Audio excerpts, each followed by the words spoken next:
مرحبا بكم اليوم الناس كل في راديو بليسي ان. بتباع قبل ما نبداو ما تنساوش تعملوا لايك الفيديو، تشتركوا بالقناه باش توصلكم اخبار تونس لحظه بلحظه.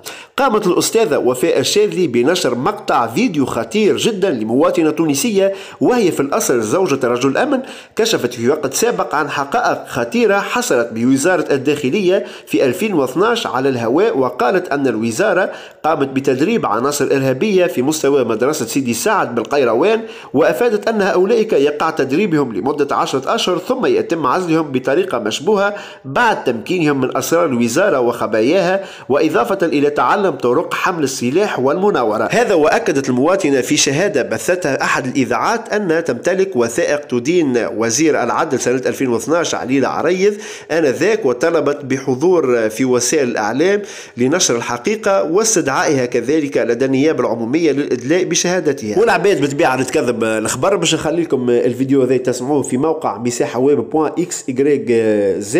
نخليه لكم اللين هذا باش تدخلوا مع تفرجوا في الفيديو. في اول تعليق تضغط على اللين الازرق هذاك تتعدى الموقع، تلقى الفيديو تسمع بروحك شنو الحكايه. معناها معلومات صحيحه، معناها انه علي عريض في الوقت هذاك كان يدرب على حسب كلامها هي، كان يدرب معناها في ارهابيين في مدرسة سيدي سعد في القيروان، وبعد يتم عزلهم بعد تمكينهم معناها خبايا الأسرار بتاع وزارة الداخلية، وبعد يتم عزلهم على أساس عندهم قضايا فساد، وهم في الأصل ياخذوا التدريبات نتاعهم الكاملة ويرجعوا للجبل يخدموا خدمتهم وينفذوا التعليمات اللي تجيها منين انتم تعرفوا.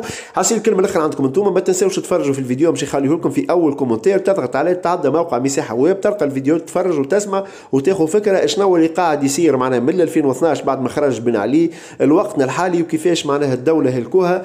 حاسين وما نطولش عليكم، الكلمة الأخرى عندكم انتم، وهاك نكون وصلنا إلى نهاية الموضوع.